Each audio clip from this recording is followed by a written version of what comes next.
I didn't come here to beg, but my body didn't seem to remember that anymore.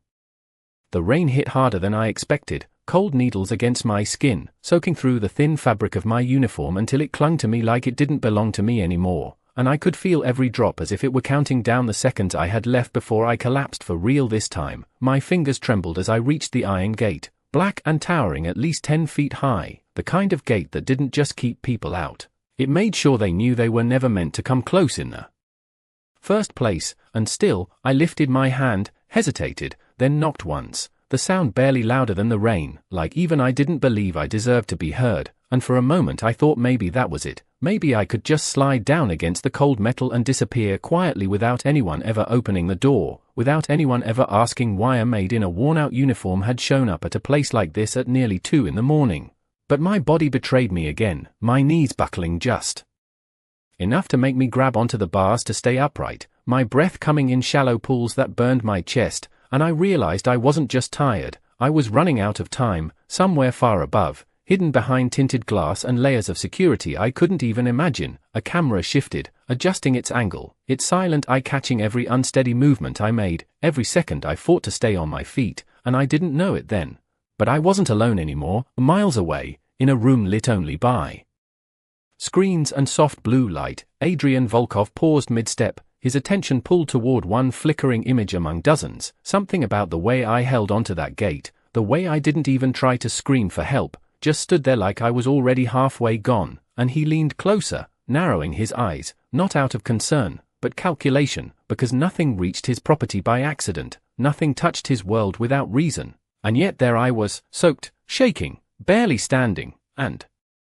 still refusing to fall completely. Another camera angle appeared, showing the empty street behind me, except it wasn't entirely empty. Not if you looked closely enough, not if you noticed the faint reflection of headlights disappearing around the corner like they had been waiting, watching, and then leaving the moment I reached the gate, and Adrian saw that too, his expression tightening just slightly, the kind of shift no one else would have noticed, because men like him didn't believe in coincidences, they believed in patterns, in cause and consequence, in the quiet truths people tried to hide. And suddenly I wasn't just a stranger at his gate, I was a question that needed an answer. Back in the rain, my grip slipped, my strength fading faster than I could fight it, my forehead nearly touching the cold iron as I closed my eyes just for a second, just to rest, telling myself I would stand back up, that I wasn't done yet. But the ground felt closer than it should have, the darkness heavier, and the last thing I managed was a weak breath against the metal before everything started to blur, the world tilting sideways, as if it had already decided I didn't belong in it anymore. And somewhere behind a screen, Adrian Volkov finally spoke, his voice low, controlled, carrying more weight than the storm outside. Don't open the gate, not yet, because before he saved anyone, he needed to know exactly what kind of truth had just arrived at his door. The first thing I remember was the sound of my own heartbeat, slow and uneven, like it was deciding whether it was worth continuing, and somewhere between one breath and the next, I realized I was still standing, barely, my fingers locked around the cold bars of the gate as if letting go would mean disappearing completely, and I did not even notice when the rain began to ease, when the sharp sting against my skin softened into something distant, because all I could focus on was staying upright.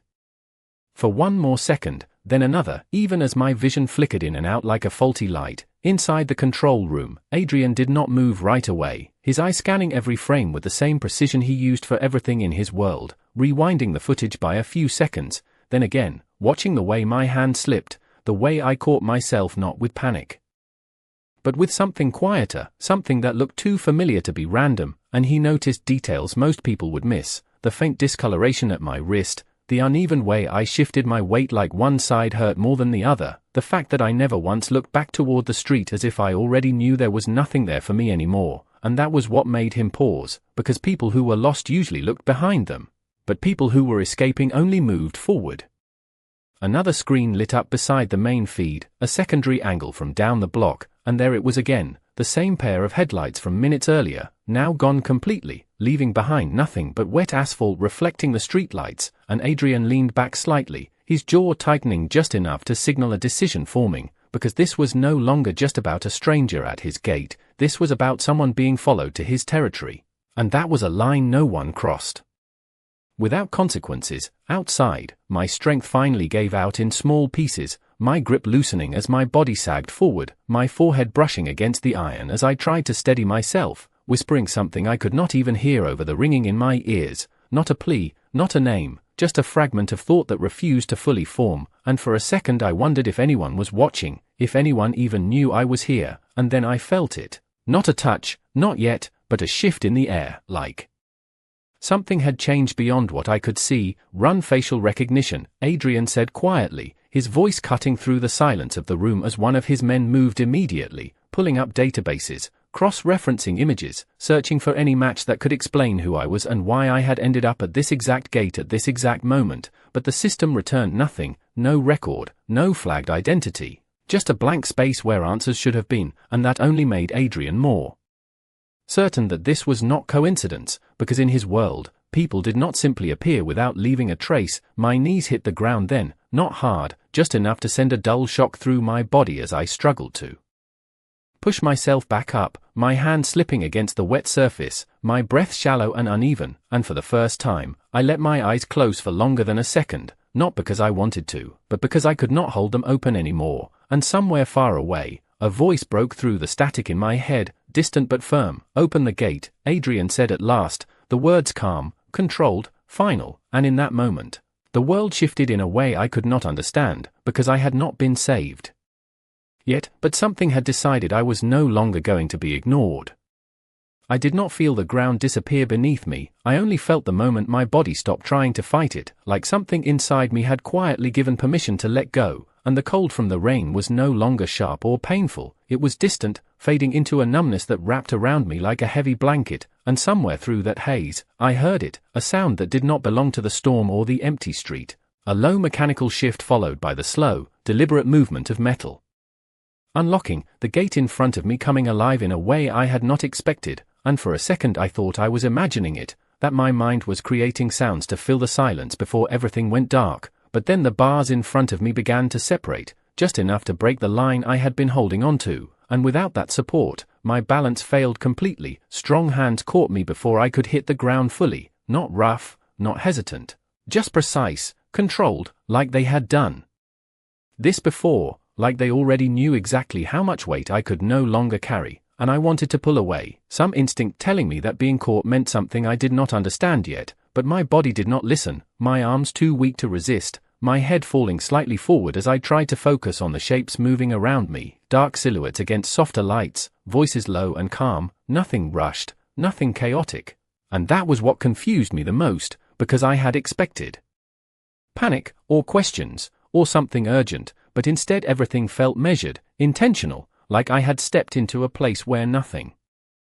happened by accident. Inside the control room, Adrian watched the moment unfold without blinking, his gaze fixed on the screen as his men carried me past the threshold, the rain left behind outside as the doors closed, sealing me into a world I had not chosen but somehow reached anyway, and he noted every detail even now, the way my hand instinctively tightened around the fabric of one of his men's jackets before going still again, the way my lips moved faintly as if trying to say something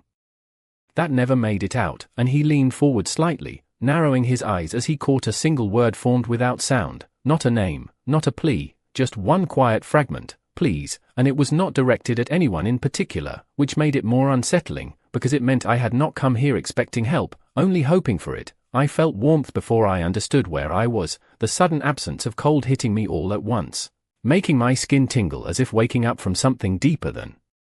exhaustion, and I tried to open my eyes again, but the light above me was too bright, forcing me to squint, shapes blurring into outlines until one figure stepped closer, blocking part of the glare, and I could finally focus just enough to see the edge of a dark suit, the sharp line of a collar, the stillness of someone who did not need to move to be noticed, and even without fully seeing his face, I knew he was not like the others, because the air around him felt different, heavier, like the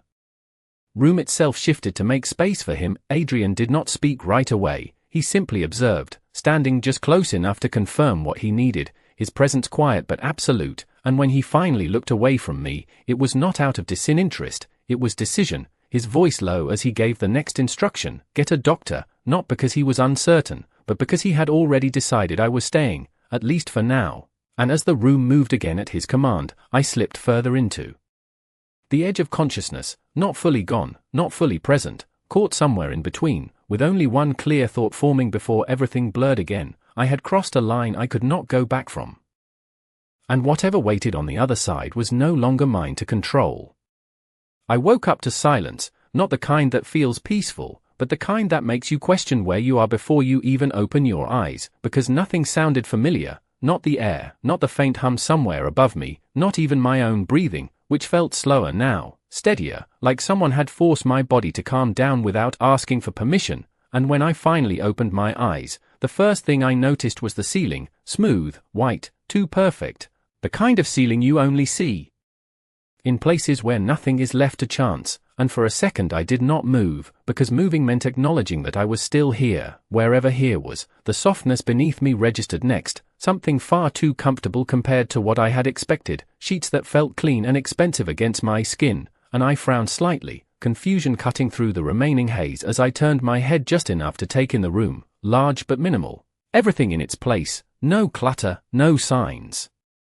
of life except for the quiet presence of someone standing near the window. He did not turn right away, as if he already knew I was awake without needing to look, his silhouette framed by the faint light filtering through the glass, tall, still, completely at ease in a space that did not feel like it belonged to anyone else, and I felt it again, that shift in the air, subtle but undeniable, like the room itself recognized him as its center. I tried to sit up, but the movement sent a wave of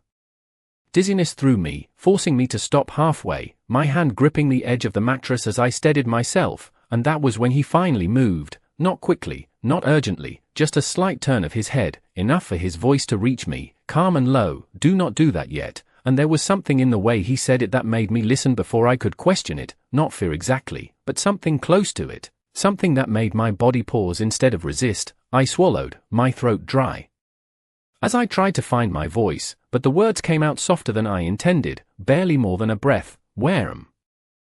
I?" And for a moment he did not answer, his gaze shifting toward me fully now, sharp and assessing, like he was measuring not just my condition but something deeper, something I could not see. And when he finally spoke, it was not the answer I expected. "You are inside," he said, as if that was enough, as if the outside no longer mattered. The moment I crossed that gate, I blinked, confusion tightening in my chest, because that did not explain anything, and yet something in his tone made it clear he was not in the habit of repeating himself. So I tried again, forcing my thoughts to focus. Why? The single word carrying more weight than I intended, because I did not understand why someone like him, someone who clearly had control over everything in this place, would choose to bring me here instead of leaving me where I had fallen. His expression did not change, but there was a slight pause before he responded, just long enough to make it feel deliberate, "Because you did not belong out there." And the simplicity of it unsettled me more than any explanation could have, because it sounded less like an act of kindness and more like a decision already made, one that did not require my agreement. I looked down at my hands then, noticing for the first time that they were clean, the faint marks from before barely visible now, as if someone had erased the evidence of everything that had led me here. And that realization sent a quiet unease through me, because if this place could remove the past so easily, then it could also decide what happened next. And when I looked back up at him, meeting his eyes fully for the first time, I understood something without needing it to be said. I had not just been brought inside, I had been taken into a world where leaving would no longer be as simple as walking away. I did not trust how quiet everything felt, not after the way my world had sounded before, filled with noise and pressure and the constant feeling of something chasing just behind me, because this silence was too controlled, too intentional, like even the air here had rules I did not understand yet. And I found myself listening for something that never came. No raised voices, no sudden movement, nothing that suggested chaos, only the steady rhythm of a place that operated exactly the way it was meant to. I shifted slightly against the pillows, testing my strength again, and this time the dizziness was less sharp, still there but manageable, which told me someone had already taken care of whatever had pushed me to the edge. And that realization did not bring relief the way it should have, it brought questions. Because people did not usually help without wanting something in return. Adrian remained where he was, his presence unchanged, like he had all the time in the world to wait for me to understand the situation I had stepped into. And when I did not speak again right away, he did, his voice cutting through the silence without raising in volume. "You were followed," and the words landed heavier than I expected, because they were not a question, they were a statement, one that assumed he already knew more than I had said. My fingers tightened slightly against the sheet as I looked at him, my mind trying to decide whether to deny it, to pretend I had simply ended up here by accident, but something about the way he watched me made lying feel pointless, like he would see through it before I could even finish the sentence, so I hesitated instead, and that hesitation seemed to confirm whatever he had already concluded. I do not know who they are, I said finally, my voice steadier now but still careful, choosing each word like it mattered, because it felt like it did, and his expression shifted just enough to show he was listening, really listening, not just to what I said but to what I did not. He took a step closer then, not invading, but closing the distance in a way that made it clear he was no longer observing from afar, and I realized how different he felt up close, not louder, not more aggressive, just more present, like the space adjusted around him without effort, and when he spoke again, it was quieter, but sharper. You came here for a reason, and I shook my head almost immediately, the response instinctive, because I had not planned this, had not chosen this place out of all the places I could have gone. I just needed somewhere safe, the words slipping out before I could stop them, honest in a way I had not intended, and for a moment something unreadable passed through his eyes, not surprise, not doubt, something closer to recognition. He looked at me for a few seconds longer, as if measuring the truth of that single sentence, and then he nodded once, slow and deliberate, like a decision settling into place. Then you will stay, he said, and the certainty in his voice made my breath catch slightly.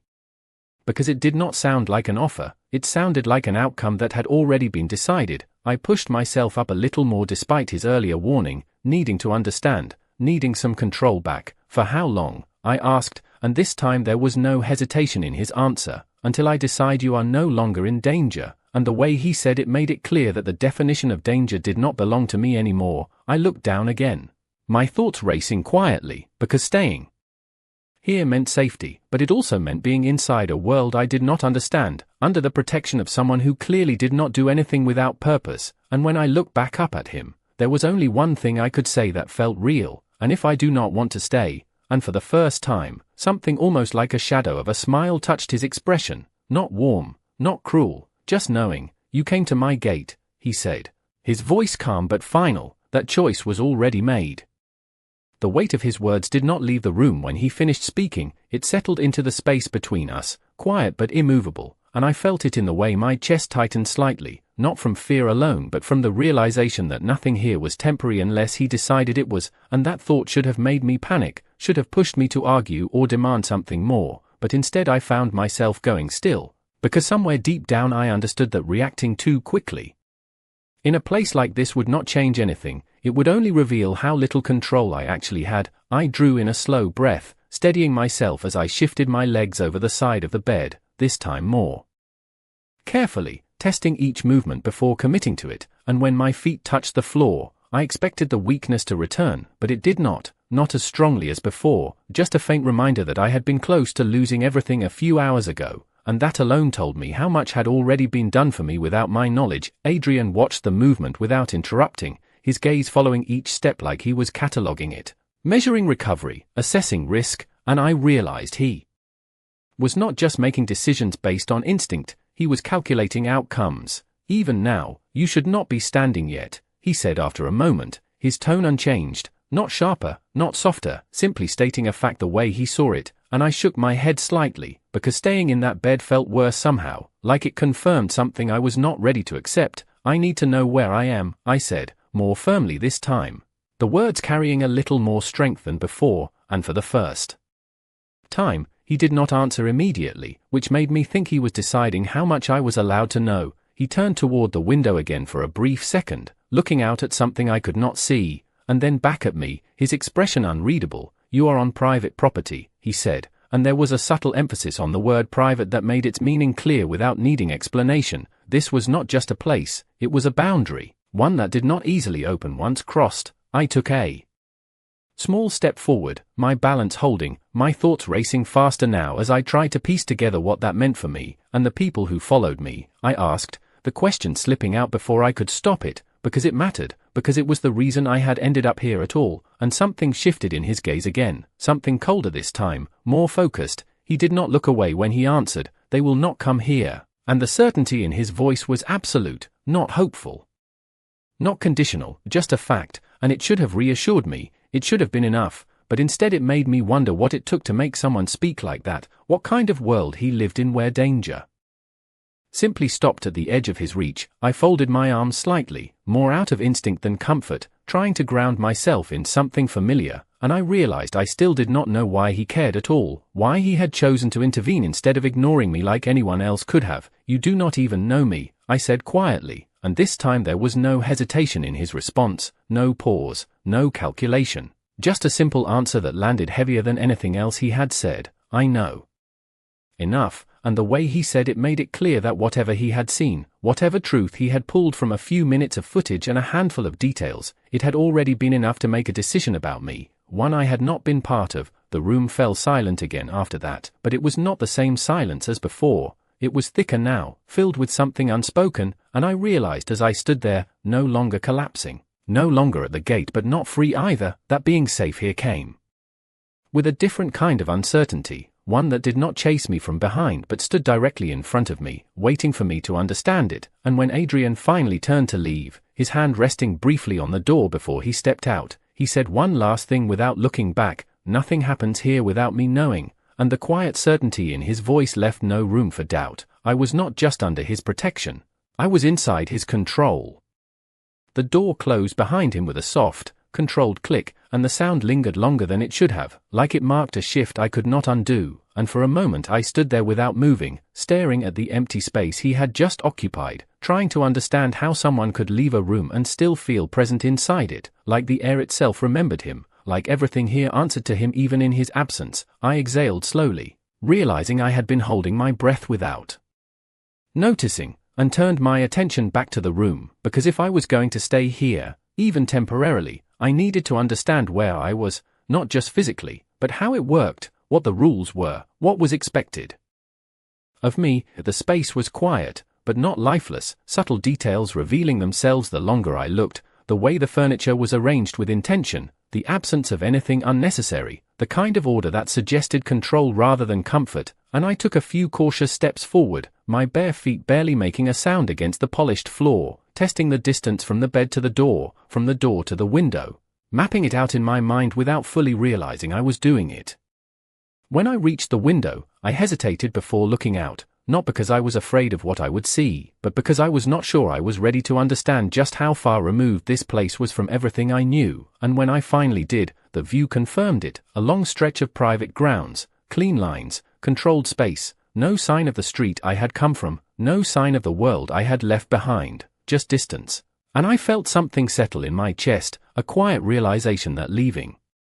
would not be as simple as walking back out the way I came in. A soft knock broke through my thoughts, light but deliberate, and before I could respond, the door opened just enough for someone to step inside, a woman this time, dressed neatly, her movements calm and practiced, like she had done this many times before, and she offered a small, polite nod as she approached, not too close, not too far, maintaining a respectful distance that still felt structured. "I am here to check on you," she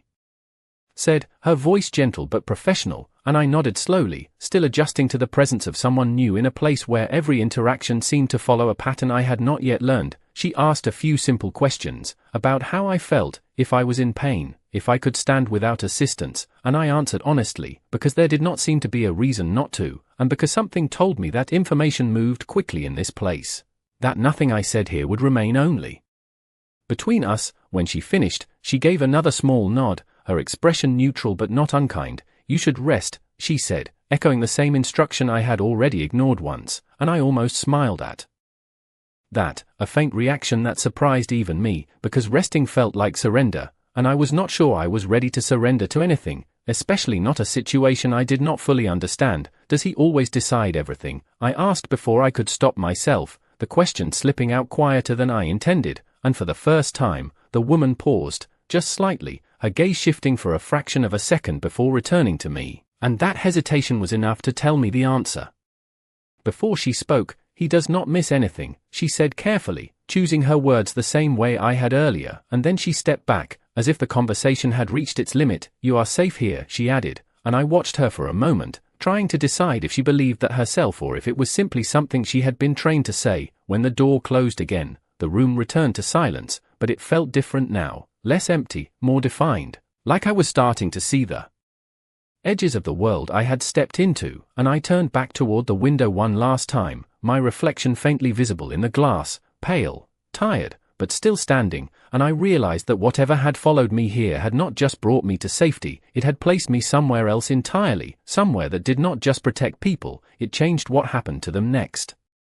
I did not realize how much time had passed until the light outside the window shifted, subtle but undeniable, turning from the dull gray of early morning into something clearer, sharper, and it made everything inside the room feel more defined, less like a place I had stumbled into and more like somewhere I was expected to remain, and that thought stayed with me as I moved again, slower this time, more aware of each step, testing not just my strength but my place in this space. The silence was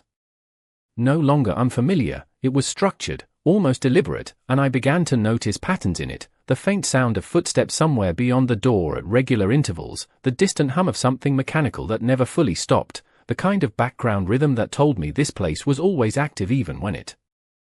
appeared still, and that realization made me pause, because it meant I was being watched in ways I could not see, not in a threatening way, but in a controlled one, like every movement I made was already accounted for. I turned back toward the bed, noticing fresh clothes folded neatly at the edge, something simple but clearly chosen, and I hesitated before reaching for them, because accepting them felt like accepting more than just comfort. It felt like stepping further into a role I had not agreed to, but the alternative, staying exactly as I was, felt just as impossible, so I picked them up slowly, the fabric soft and unfamiliar against my fingers, and for a moment I wondered how much of this had already been decided for me before I had even woken up. The door opened again without warning, but this time I did not startle, I only turned, already expecting someone to enter, and it was him, exactly as before, composed, controlled, his presence filling the room without effort, and I realized that I had been waiting for this moment without fully admitting it, because there were still too many questions that had not been answered. He stepped inside and closed the door behind him, his gaze moving briefly over the room, then settling on me, taking in the fact that I was standing, that I had moved, that I was no longer where he had left me, and there was a faint shift in his expression, not disapproval, not approval, something closer to acknowledgement. "You recover quickly," he said, and I was not sure if it was a compliment or an observation, so I did not respond to that part, instead focusing on the question that had been building since I woke up. "You said they would not come here," I began, my voice steady but quiet. "How can you be sure?" And for the first time since I had met him, he did not answer immediately, not because he did not know, but because the answer itself carried weight. He took a step closer, stopping at a distance that felt intentional, not too near, not too far, and when he spoke, his tone did not change, but something in it felt more defined. "Because they already know where you are," he said, and the word settled into the room with a quiet finality that made my breath catch slightly, because it meant that whatever had followed me here was no longer searching. They had reached the edge and stopped, not because they chose to, but because they had to. I stared at him, trying to process that, trying to understand what kind of boundary could force something like that to turn away, and he held my gaze without hesitation, as if he expected the question that came next. "And they just leave?" I asked, and this time there was the faintest hint of something colder in his expression, something that did not need to be explained. "They do not come back," he said, and there was no emphasis, no raised voice, just certainty, the kind that made it clear this was not a prediction, it was a rule. The room felt different after that, heavier, like the truth had shifted something I could not undo, and I looked down at the clothes in my hands, then back at him, realizing that safety here did not mean distance from danger, it meant being placed somewhere that danger could not reach. And when I finally spoke again, it was quieter than before, not weaker, just more aware. "What happens now?" And for a brief moment, something almost unreadable crossed his face, something that suggested the answer mattered more than the question, before he replied, calm and absolute. "Now," he said, his gaze steady on mine, "you stay where I can see you." I did not answer him right away, because the way he said it did not sound like a suggestion or even a rule I could negotiate. It sounded like something already set into motion, something that did not require my agreement to exist, and for a moment I simply stood there, holding the clothes in my hands, trying to understand what it meant to stay where someone else could always see you, not just physically, but in a place where every decision seemed to pass through them. First, I looked at him carefully, then, really looked this time, not just at the surface, the composed posture, the stillness that never broke, but at the space around him, the way everything aligned without effort, and I realized that control here was not forced, it was built into the structure itself, into the walls, the silence, the people who moved without hesitation, and somehow, I had stepped into the center of it without knowing how to leave. That is not the same as being safe, I said quietly, the words coming out before I could stop them, not challenging, not accusing, just stating something that felt true, and for a brief second, something shifted in his gaze, not irritation, not disagreement, something closer to interest. Like I had said something he did not hear often, he did not step closer, did not